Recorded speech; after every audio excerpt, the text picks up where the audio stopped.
দর্শক, দাঁড়িয়ে আছি গাজার টিলার সামনে। বিজিবি গত ৩ বছরে কুমিল্লা ও সরাইলের আওতাধীন যে ব্যাটালিয়নগুলো রয়েছে সেই ১০ বিজিবি এবং সরাইল বিজিবি অভিযান চালিয়ে ২৩,০০০ কেজি গাঁজা জব্দ করেছে। যে গাঁজাগুলো এখানে সাজিয়ে রাখা হয়েছে ধ্বংস করার জন্য, তার একটি হচ্ছে এটি, যেটিকে টিলা হিসেবে বলা হচ্ছে।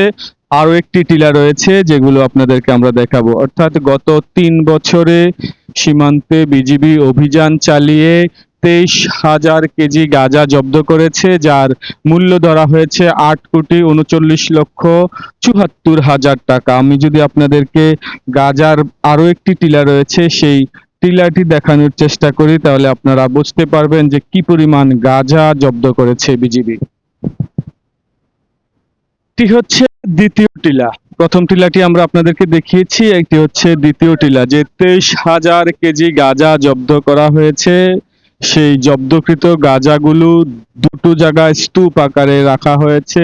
দেখে মনে হচ্ছে টিলা। বিজিবির সদস্যরাও বলছেন যে ছোটখাটো টিলায় রূপান্তরিত হয়েছে এই গাঁজা, জব্দকৃত গাঁজা, যেগুলো কিছুক্ষণের মধ্যেই ধ্বংস করা হবে। আর সব মিলিয়ে গত ৩ বছরে বিজিবি অভিযান চালিয়ে কুমিল্লায় মোট ৫২ কোটি টাকার মাদকদ্রব্য জব্দ করেছে, যেগুলো কিছুক্ষণ পূর্বেই ধ্বংসের কার্যক্রম শুরু হয়েছে।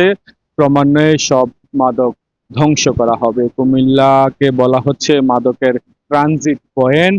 সেই ট্রানজিট পয়েন্ট দিয়ে কি পরিমাণ মাদক আসছে তার চিত্র আপনারা নিশ্চয়ই অনুধাবন করতে পারছেন। ৩ বছরেই ৫২ কোটি টাকার মাদক জব্দ করা হয়েছে।